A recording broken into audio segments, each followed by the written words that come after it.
Admiral Sarah Chen stood on the bridge of the UES Defiance, watching the massive Cytherian capital ship drift powerless in the void.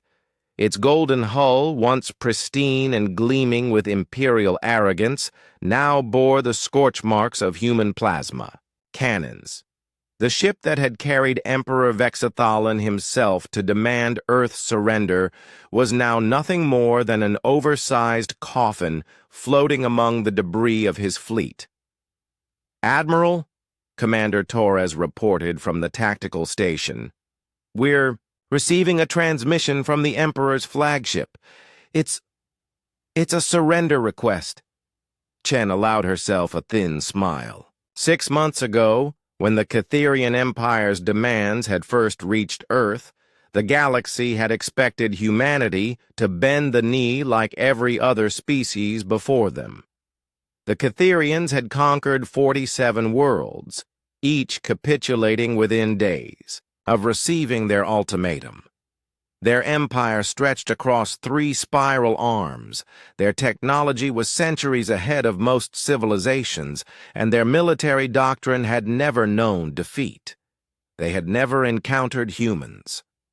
The holographic display flickered to life, revealing Emperor Vexithalan himself. The towering reptilian figure that had once inspired terror across the galaxy now knelt in his command chamber, his elaborate headdress cracked, his golden armor dented and bloodied. Behind him, human marines in their distinctive black combat suits stood guard, their weapons trained on the broken emperor. I formally surrender," Vexithalan's voice cracked through the translator. "The Empire yields to the Terran Coalition. Please, call off your forces." Chen stepped forward, her boots clicking against the deck plating. Around her, the bridge crew maintained their professional composure, but she could see the satisfaction in their eyes. Every human in the fleet had lost someone to the Cytherians' preliminary strikes. The Emperor's surrender wouldn't bring back the 3 billion souls lost when they'd destroyed Luna Colony as a demonstration of power. But it was a start. "Your surrender is noted, Emperor," Chen replied coldly. "But you seem to misunderstand something fundamental about humanity. We don't just accept surrender, we demand justice." The Emperor's eyes widened in his reptilian face. In 6 centuries of conquest, no defeated enemy had ever made demands of the Cytherian Empire. It was unthinkable, impossible, against the natural order of the galaxy where might made right and the strong ruled the weak. What do you want?" he whispered. Chen gestured to Lieutenant Morrison at the communications station. Across the fleet, every human ship opened channels to broadcast her words throughout Cytherian space. 6 months ago, you sent us an ultimatum. You demanded that humanity kneel before your empire, accept vassal status, and provide tribute in resources and slave labor. You gave us 1 week to comply or face total annihilation. Chen's voice carried the weight of every human world, every colony, every ship in their space. We sent you a reply. Perhaps it was lost in translation.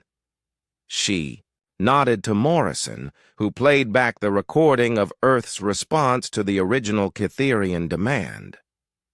The message was simple, delivered by then-President Harrison himself. "Come and take it.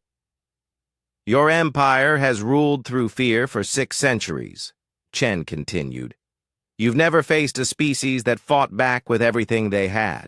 You've never encountered a people who would rather die free than live as slaves. You demanded we kneel, Emperor. Instead, we planted our boots on your neck." On the view screen, Vexithalan trembled. The mighty Emperor who had brought entire star systems to heel was learning what it meant to face humanity's wrath. "The terms are simple," Chen announced. "The Cytherian Empire is dissolved, effective immediately. All occupied worlds are granted independence. Your military forces will be disbanded, and your ships handed over to a coalition of liberated worlds.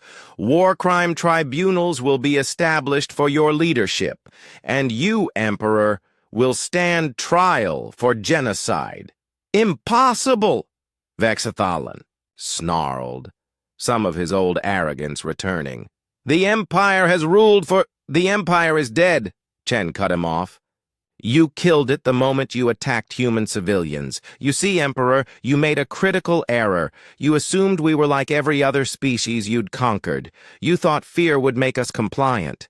She leaned forward, her eyes boring into the aliens. You were wrong.